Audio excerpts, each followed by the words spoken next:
if it's cool with you, Nan, we'll do kind of the last little part of the segment, which is tips, things that you want to talk about, and then little couple things that you would like to see with the game going forward, and then we can go from there. I'd love to kind of see what you're thinking.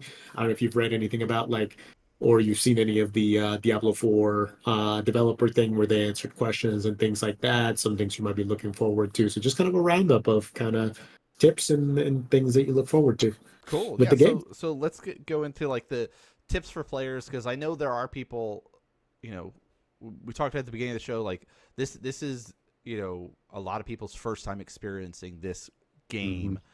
Maybe they never played the other Diablos, or they haven't played this hack and slash.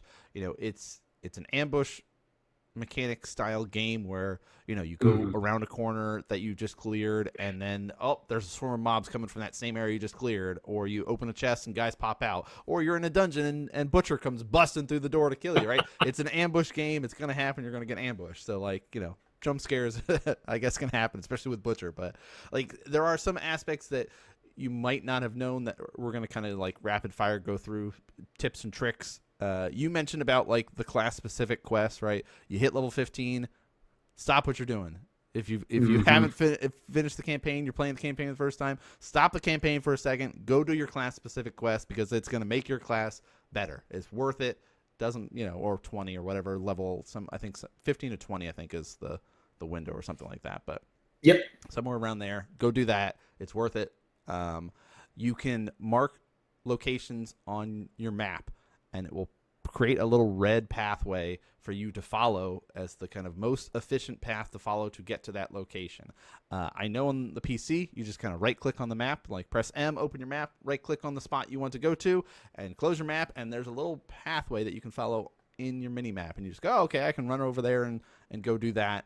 I don't know what the button is on the console. Sorry, console players. You're going to have to figure that out yourself. But that is dare you, Dan. I was like, I didn't do enough research for that much, but I'm like, I'm not playing on console, so I don't care enough. But it's a huge like benefit. You know, worth it if you didn't know about that. You know, that's a great thing to be able to learn and be able to do. Don't forget to upgrade your potions. All right, you know, level 1, 10, 20, 30, 45, 60, 70, 80, and 90 are the levels that you can level up your potions, both increasing the number of potions that you can carry as well as the effectiveness of the potions. I know that there was a point like in the middle or so of while I was just grinding the campaign that I forgot to, and then I came back, I was like, oh my gosh, I could just get like a bunch of potion levels here. And so like the upgrades to your potions carry over to other characters.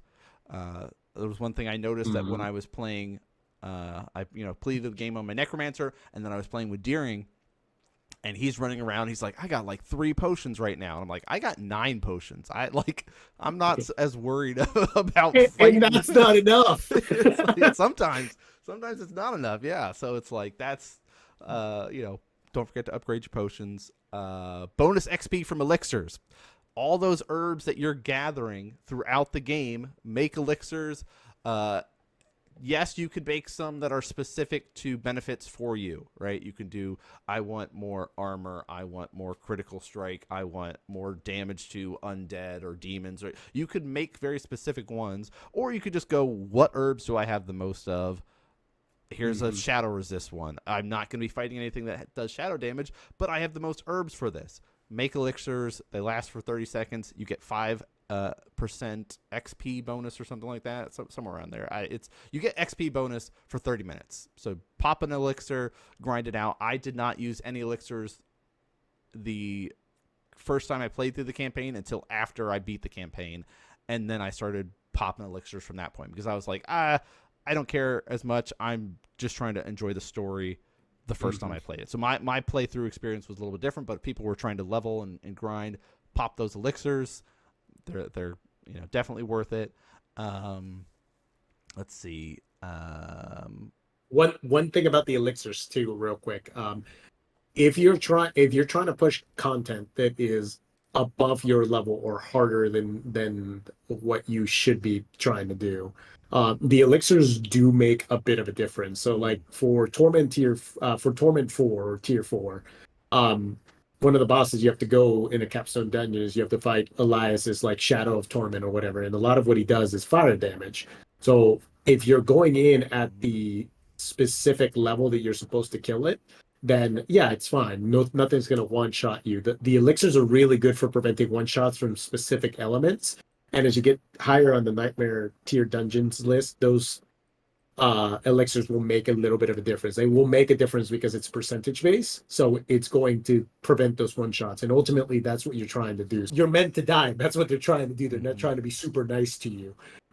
So elixirs, as Nan said, not only help for the experience. If you're fighting low content and you're just grinding through the game, they're really good. But if you're pushing something that's destroying you, or you really need it for that one boss, they do make a difference. Like I said, especially when you're fighting content that's higher than you. No, that's great. So then that kind of brings into the you've beat the campaign. What's next, right? So like there's of course you've got the kind of I almost refer to them as like dailies, right? Hey, here's the Tree of Whispers. Go do these dailies around the world. You know, clear out this cellar, get some points. Go clear this dungeon, get some points. Go kill these mobs, collect their souls, put it in this jar. You know, there's those. That's of course always easy ways to get experience, always easy way to just get a loot cache. Like you're guaranteed that. You know, it's not like if you've gotten 3 quests done from that and you log off, you still have those 3 quests done. It's not like it goes away. It still ticks up your meter. So that's, you know, great to know. There's Legion events, which are kind of like outdoor dungeons is the way that, you know, I think of them, right? You get a group of people and you kind of split off into 2 paths. One group goes left, one goes right. You kill some mobs. You come together in the center. You kill a boss. Split off left, split off right. Kill some mobs. Come together, kill a boss, and you kind of run around in an area. It's better than a dungeon because you get to mount up, and so you can clear it very quickly if you're doing it the right way. And it's just kind of, you know, very quick, easy, efficient, great way to get a little piece of gear. You know, fun little event in the world. You know, definitely worth doing. World bosses are available to you now if you can get up there. There's 3 different ones. I have finally fought all 3 of them now. The gold one's the hardest. Really? Hands down, gold one's the hardest. Okay. Poison one, watch your feet like any other thing. Like the floor is lava. In this case, the floor is poison. Don't stand in poison. You'll be okay. Not so scary. The giant skeleton guy, a little annoying. He pulls, he pushes, right? He sends waves of bones and stuff around. Not so bad. The gold guy puts those pillars down. So, like, if you're a range character that you're like, I'm going to stay a little bit further back, it'll be great. Puts pillars down. You can't shoot through them. So you got to, like, maneuver your way closer to him. He's got cleave attacks, and then he has a slam attack that turns all those pillars into bombs that put those little circles around it. If you're standing in that circle, you instantly die. So he's the hardest one I've saw. But the world bosses are great because you're guaranteed getting loot. You get some good experience. You know, you get to practice that maneuverability and boss battling that is mechanics that translate into other stuff throughout the game. Plus, I have yet to have a bad experience doing the world bosses because I've died and people are always there to resurrect you. And, you know, everyone's very good about, someone's dead, boom, immediately res you. So, like, world boss is very fun. It's a good experience to kind of get that. You know, my favorite kind of post end game stuff are the Helltides. I love doing Helltides. You got here's 60 minutes. Go kill as much stuff. Collect these crystals. Put it in this chest. Spin the wheel. Get a bunch of loot out. Like, it's great. I have so much fun. Basically, the easiest way to do a Helltide, go find those world events, the little orange circles that are on the map, and kill it, mark it using that right click we talked about on your mini map, and run off to go find another one, kill that, then run back to where your last marker was, and just bounce between the world events. You're going to get so much loot so quickly. I've done them solo, and I've been able to open like 4 or 5 chests solo. If you have a group of people and there's 2-3 of you doing it, it's going to be even better. There's also a secret loot chest out there. It's what, 175? Yeah. Chest of Mysteries, I think it's called. Chest of Mysteries. 175 of these shards that you need, and I've gotten about 3 legendaries from the Chest of Mysteries, where normally you're getting about 1 pretty much every time. Every now and again, you might just get here's a couple of yellows, right? But for the most part, you're almost guaranteed getting a legendary every time you open a chest. So I like the Helltide events because it feels like, you know, the amount of loot you're getting is worth it, at least if you're just trying to get yourself better gear right after you finish the game. If you're trying to push higher up and get even better stuff, that's kind of more into the dungeon aspect, which you can speak to more because you've been grinding out the dungeons a lot more. And you get these keys and you can upgrade your keys and stuff. But why don't you talk a little bit about dungeons for people that might, you know, Sure. want to know about that stuff? Yeah, happy to. I will give two quick little tips. One of them is a dungeon oriented tip, but I will say one of the things that's very, very helpful is if you're between the power, so you're like power creeping from one tier to the other, you just stepped into that tier, or you're going to tier 2 into tier 3 a bit early, or you're going tier 3 to tier 4 a bit early.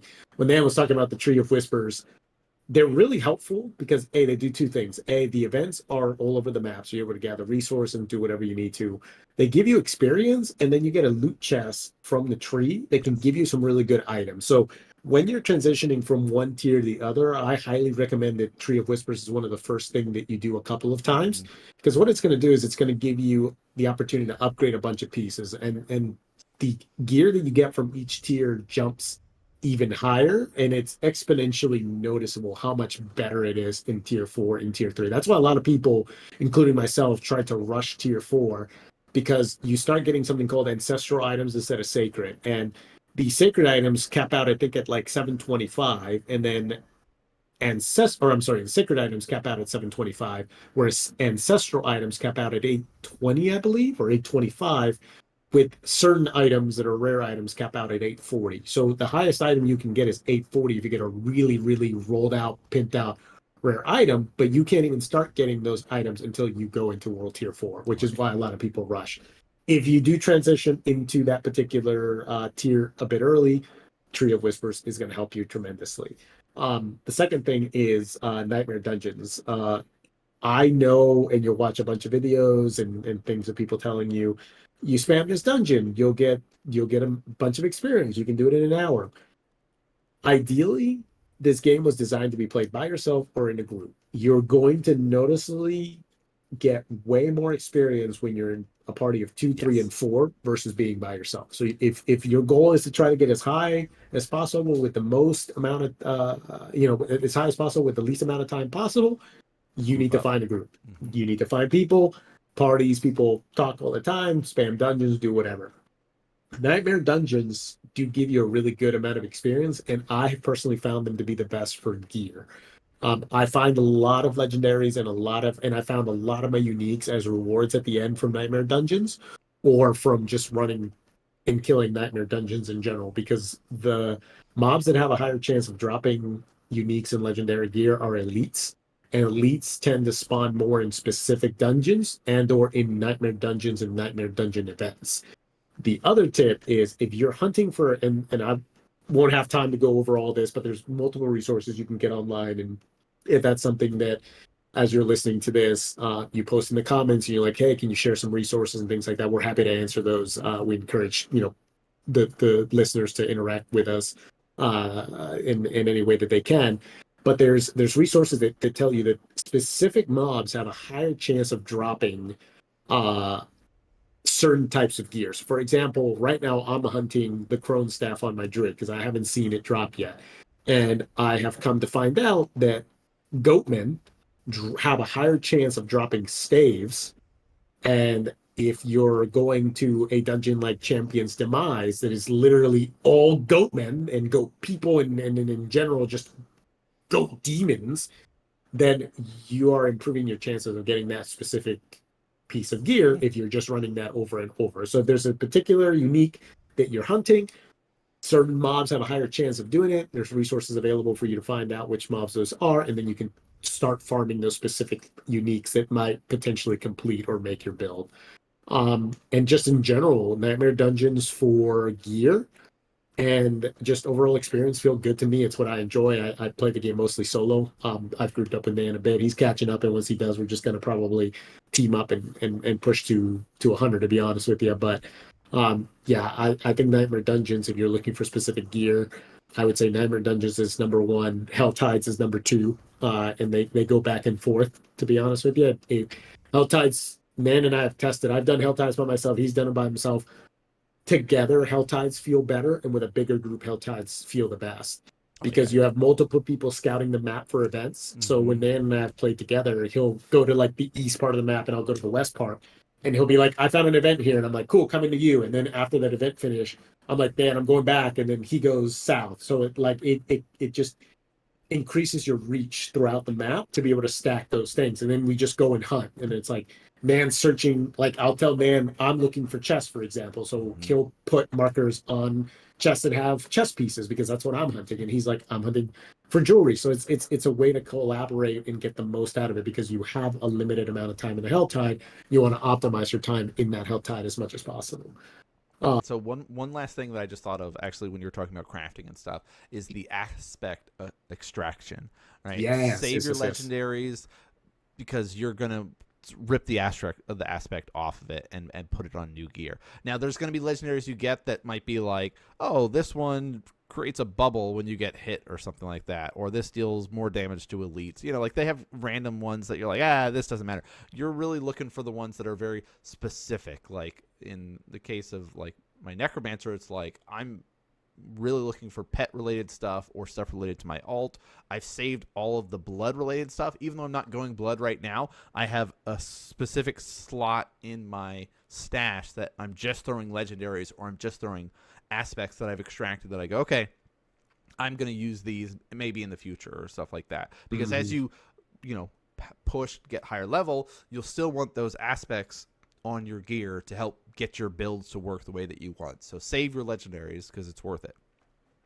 Yeah, to that point real quick as well. A lot of the time, yellow items that you find are going to be better than the legendaries that drop. So it's okay to get so you could get a literal piece of shit staff that has a godly legendary tier roll, and you could extract that and put it on a yellow staff that you know is going to be like your end game staff and imprint it onto that ability, and then you've created a super god mode tier item. I know that the Diablo 4 Discord people also sell yellow items of high quality and high rolls.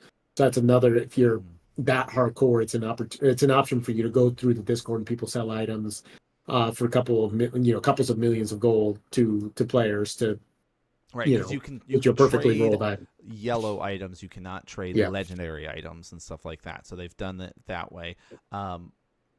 And we're talking about, of course, when it comes to legendaries, that orange text that's at the bottom of the legendary that's like tells you that that's the part that you're ripping off of the item to be able to put on it. And if you put it on a yellow item, that yellow item becomes legendary. So it's not like you're just running around with a bunch of yellows. No, they become legendary. You're cool. Don't you worry about it. So I think that's kind of like the tips and tricks that we've kind of learn to help make it easier for newer players or players that are playing it and going, okay, what do I do now that I beat the game and where do I go from here? So here's a couple of tips. But of course, thanks for tuning in and listening, everybody, or watching some of the stuff that we've put up. As always, you can check out all the content anywhere that you can be able to find podcasts, as well as other little clips that we've been posting up, of course, across all the social media stuff on NanMan's Nerd Corner. But let us know what classes you guys are playing. Are you guys enjoying the game still? What are you grinding out? What are you guys doing? Leave those comments. Let us know. But that's gonna do it for this episode. Thanks so much for tuning in, watching, listening, and we'll see you guys next game. Take care, everybody.